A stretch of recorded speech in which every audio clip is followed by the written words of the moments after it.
चले कि बांग्लादेश की आवाम ने शेख हसीना वाजिद का तख्ता उलट दिया।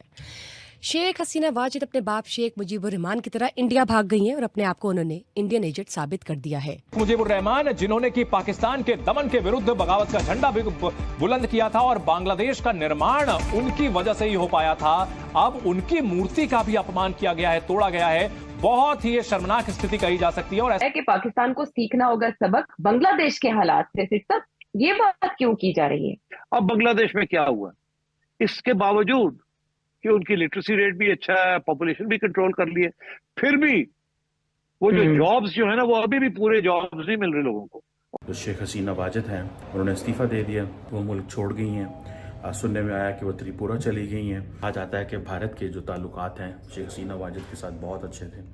अगर आपको याद हो, थोड़े दिन पहले ही, 2-3 हफ्ते पहले शेख हसीना वाजिद को भारत ने इनवाइट किया था एज ए स्टेट गेस्ट। सो ये बहुत बड़ी चीज़ थी, ये मैं समझता हूँ ये बहुत बड़ी चीज़ थी कि उनको एज ए स्टेट गेस्ट आप इनवाइट करें और एज ए स्टेट गेस्ट जो है वो आएँ और आके इंडिया के अंदर रहें। गिर्द नजर डालते हैं, अपने नेबरहुड में नजर डालते हैं। एक तरफ बांग्लादेश ने जो कोटा था उन लोगों का जिन्होंने 71 की वॉर में पाकिस्तान के खिलाफ लड़ा था, यानी ऑब्वियसली कहीं ना कहीं समहाउ दी अंदर इंडिया का साथ भी होगा उन लोगों के साथ। उन लोगों के बच्चों को कोटा इस कदर दिया हुआ था कि बांग्लादेश के अंदर बड़े पैमाने के ऊपर एहतजाज होते रहे और वो जॉब्स नहीं मिलने की वजह से उन्होंने अब प्रोटेस्ट करने शुरू कर दी, यहाँ तक कि क्लैशेस होने शुरू हो गए हैं। अब आप सोचिए कि बांग्लादेश के अंदर जहां इतनी ग्रोथ हो रही है, जहां नौकरियां क्रिएट हो रही हैं, एक्सपोर्ट्स बढ़ रहे हैं, पॉपुलेशन कंट्रोल में है, तालीम बढ़ रही है, वहां अगर ऐसे हालात हो रहे हैं, श्रीलंका में 99% तालीम है, 99% लिटरेसी है, और वहां भी आपने देखा राइट शुरू हो गए।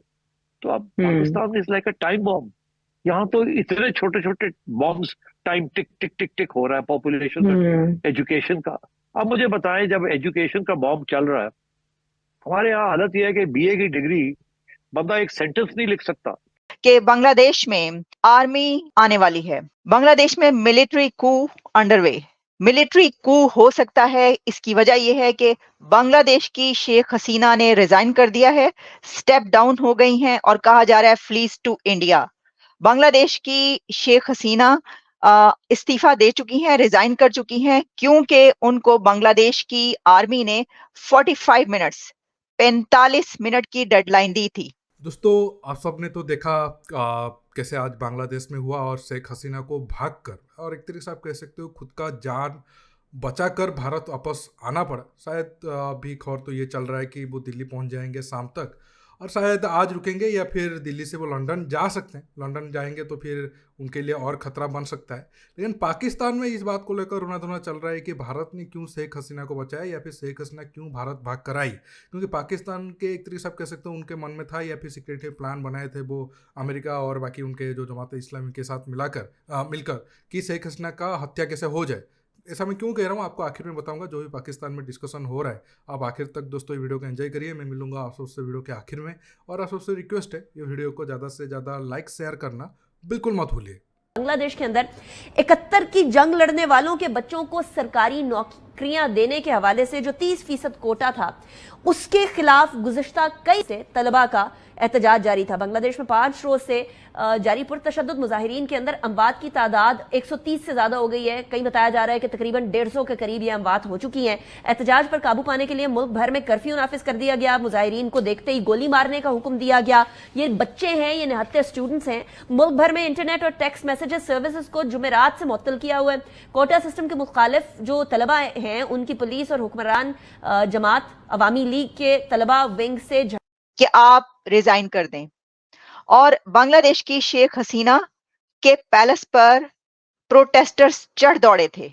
हजूम जमा हो गया था और हजूम पैलेस की तरफ चल रहा था और उन्होंने धावा बोल दिया था पैलेस पर, जिसके अंदर बांग्लादेश की वजीर आजम शेख हसीना मौजूद थी। बांग्लादेश के आर्मी चीफ ने मुलाकातें की हैं, जो उनके दूसरी पॉलिटिकल पार्टीज हैं उनके लीडर्स के साथ, पॉलिटिशियंस के साथ उनकी इस वक्त मीटिंग्स चल रही हैं।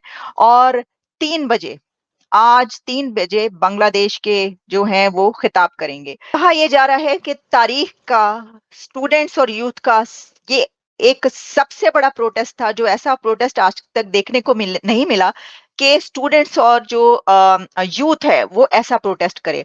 तो एक बड़ी ही जिसे कहते हैं कि अनार्की की सूरत हाल है। पॉलिटिकल क्राइसिस पैदा हो चुका है बांग्लादेश में।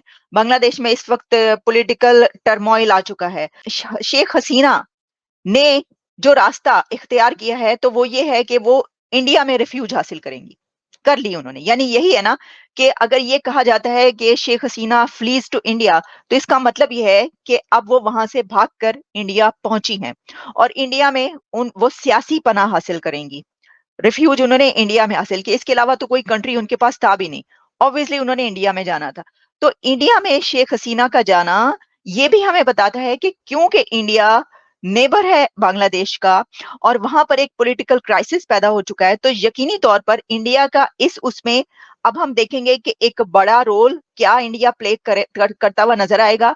क्या टॉक्स होंगी, क्या शेख हसीना और उनकी फौज के दरमियान बातचीत करवाई जा सकेगी, क्या जो अब वहां पर हुकूमत बनेगी उस सिलसिले में इंडिया की तरफ से कोई कोशिश। शेख हसीना वाजिद ने कुछ अर्सा पहले, अगर आपको याद हो, कि मुल्क के अंदर प्रोटेस्ट होने शुरू हो गए थे। और प्रोटेस्ट किस चीज़ के हुए थे कि जनाब जो कोटा सिस्टम है उसको ख़त्म किया जाए। यूथ का ये कहना था कि शेख हसीना वाजिद जो है वो 1971 की जो पार्टीशन है, जो आज़ादी की वो बात करते हैं, उसका वो यूज़ कर रहे हैं और उसको देख रहे हैं, उसको जिसे कहते हैं ना, और अपने लोगों को और अपनी पार्टी को फ़ायदा पहुंचा रहे हैं। ये प्रोटेस्ट होते होते लंबे हो गए। मैं समझता हूं कि, और दूसरी तरफ देखा जाए कि जो बांग्लादेश की जो पॉलिटिकल पार्टीज थी उनको भी बैन किया जा रहा था, उनको भी पॉलिटिकली वो जिसे कहते हैं ना वो डिसंगेज हो रही थी।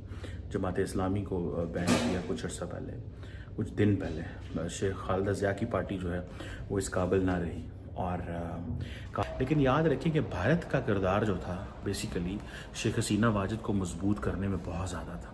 उसकी वजह यह है कि भारत, आपको पता है कि चाहता था कि शेख हसीना वाजिद जो है वो पावर में, इक़्तिदार में रहे।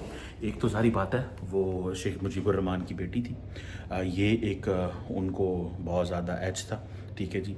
दूसरा जो एज था उनको वो ये भी था कि वो ये समझते थे कि हमारी एक लंबा चौड़ा ताल्लुक़ जो है वो शेख हसीना वाजिद के साथ मौजूद है और हमें शायद उस ताल्लुक़ को रखना चाहिए। पुराना एक ताल्लुक़ है शेख हसीना वाजिद के साथ जो कि उनका था। देखिए, कोई भी सोसाइटी में रिजर्वेशन अगर ज़्यादा होगा तो प्रॉब्लम होगा ही होगा। ये तो जो लोग भारत में भी बहुत सारे लोग खुश हो रहे हैं कि देखो स्टूडेंट प्रोटेस्ट करके प्राइम मिनिस्टर को हटा दिया या फिर एक डिक्टेटरशिप जो था उन्हें हटा दिया। लेकिन वही लोग भूल जाते हैं रिजर्वेशन भारत में भी है। अगर वहाँ रिजर्वेशन बांग्लादेश में गलत था तो वही रिजर्वेशन इंडिया में सही कैसे हो जाता है? तो ये लोगों का दोगलापन है भारत में लोगों का। इसके साथ साथ अगर आप देखोगे ये जो रिजर्वेशन अभी प्रेजेंट टाइम में मतलब जिसको लेकर प्रोटेस्ट किया जा रहा है, ये गवर्नमेंट की तरफ से नहीं लाया जा रहा है।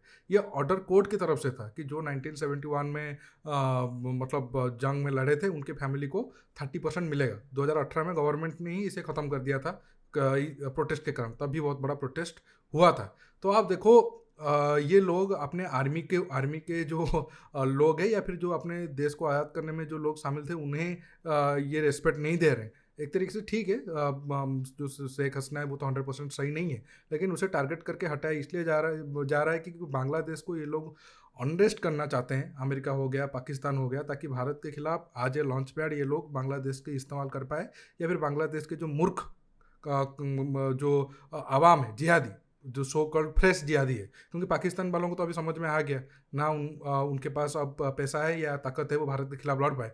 अब तो जिहादी बांग्लादेश में ज़्यादा उछल रहे हैं, उनको समझ में 20-30 साल तो और लगेगा ना। लेकिन अब 20-30 साल में अगर वो भारत में आकर थोड़ा बहुत धमाका करे या फिर फट जाए तो भारत का नुकसान होगा। भारत का जिस हिसाब से ग्रो हो रहा है वो नहीं हो पाएगा।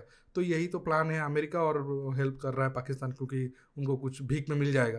देखना होगा अब आने वाले टाइम में क्या क्या होता है। अब सबसे बड़ा टाइट सिचुएशन तो जो माइनॉरिटी है, खासकर हिंदू है बांग्लादेश में, उनके ऊपर आएगा, क्योंकि इस प्रोटेस्ट के बहाने बहुत सारे हिंदुओं को मारा गया है जो मासूम थे, उनका कुछ कसूर नहीं था। अब और मारा जाएगा, क्योंकि एक तो जो भी शेख हसीना था जो बहुत बड़ा मदद तो नहीं कर रहा था, जो भी छोटा मोटा मदद हो रहा था वो भी अभी चला गया है। अब देखना होगा, आने वाले टाइम काफ़ी इंपॉर्टेंट है, खासकर हमारा बॉर्डर स्टेट वो और ज़्यादा इंपॉर्टेंट होगा, क्योंकि अगर वहाँ पर लोग ज़्यादा आएंगे तो फिर और मुश्किल बढ़ेगा। अब वो सब भारत को देखना है। अब तो शुरुआत है, अभी इस पर और भी बहुत सारे न्यूज आएगा। दोस्तों आज के टॉपिक में बस इतना ही। आप इस मुद्दे पर जो भी राय रखना चाहते हो नीचे कमेंट बॉक्स में कमेंट करके बताइए, और ये वीडियो को ज़्यादा से ज़्यादा लाइक शेयर करना बिल्कुल मत भूलिए। दोस्तों रुकता हूँ, बहुत जल्द और एक नए टॉपिक के साथ मिलूंगा। नमस्कार, जय हिंद।